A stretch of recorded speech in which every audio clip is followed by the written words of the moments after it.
Uh, Thank you. It's pretty brief, to be honest. Really, very brief. Really, the only outstanding issue from the Section 42A report is foundations for telecommunication poles. There's a 1.5 metre depth of excavation rule, which is going to potentially catch a number of fairly stock standard foundation designs, primarily pile foundations, which will be deeper than that. And for a 25 metre pole, the standard foundation designs a 1.5 metre high, 1.5 metre deep pad, which is identical to the depth. So if you had a very accurate digger driver, it would comply, but if they were 1.6, they'd be over.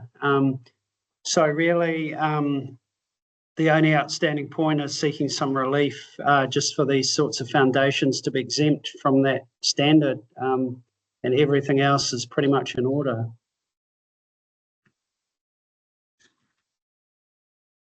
So do we get some expert advice from Mr. McHarrison? I stole the diagrams of the foundations out of some previous corporate evidence of his. Yeah. Yeah, I suppose the only thing that I can do is back up what Chris has said. Our foundations are pretty stock standard across all the companies.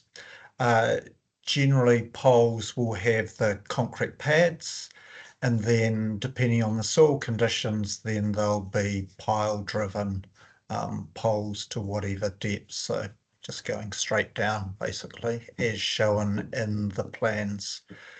So yeah, that was the extent of it. We don't vary things much at all, really.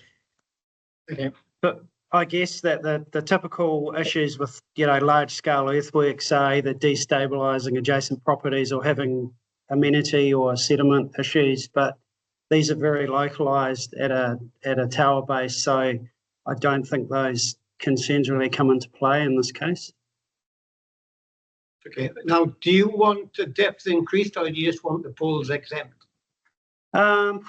It's probably cleaner just to do an exemption, because the problem with pile foundations is it's driven by ground conditions. So it's hard to give you a number because everyone's bespoke designed. Okay. Yeah. And so, yeah, so we're dependent on our geotech and other construction engineers for that. So in Christchurch, they could be 25 metres deep. In normal conditions, you're looking at sort of more like 5 to sort of 8 metres.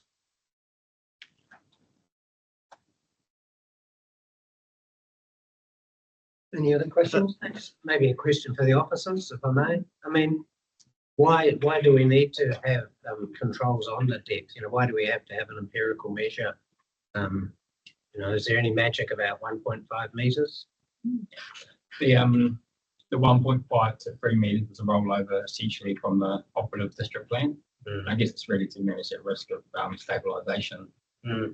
But I think as I said earlier, the telco companies have helpfully provided some examples that illustrate the relief that they're seeking. So yeah, I think that's helpful. And I think from my experience, even consenting these things, they are pretty discrete and localised things with generally low risk. So so we don't have any great difference between the officers and the submitters.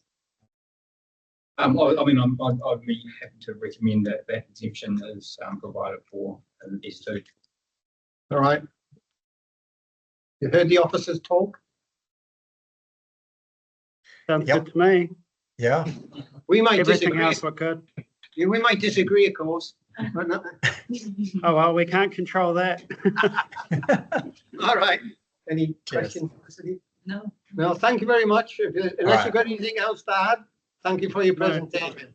No, Thank you very much. you. Cheers. Thank you. Have a good Thank you. afternoon. Bye. Bye. Bye-bye. Perhaps, Mr. Chair, I don't think we need to involve that in a right of reply. I think you've heard our answer on that matter, rather than. That's clear. Is that all right, Joe? Yeah.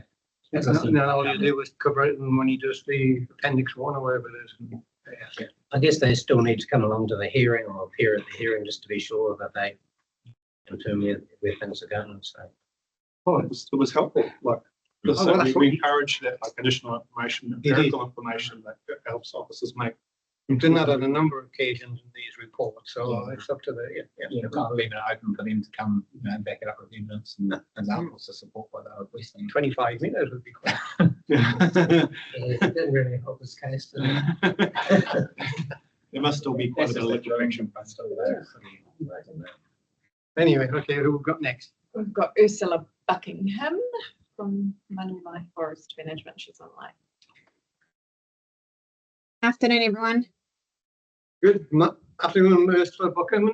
My name is Bill Smith. I'm the chair. On my right as you look, I've got Alan Watson, Independent Commissioner, and on my left as you look, I've got Felicity Foley, who's a Commissioner as well. So we've read the reports and we've read your submission.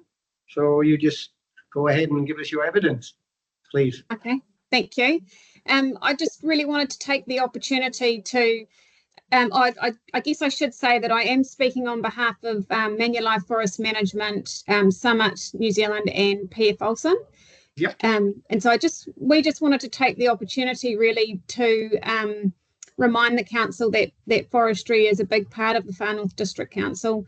And in fact, Northland is the third biggest region in New Zealand for forestry. And approximately 13% of the land area in the Far North District Council area is forestry or in forestry. What percentage did you say? 13%. 13. Yeah. Thank you. So it's a large employer and it's a large contributor to the GDP of the Far North District Council area. So I really just wanted to come and speak before you today just to say thank you to the council and their pragmatic approach to our submissions.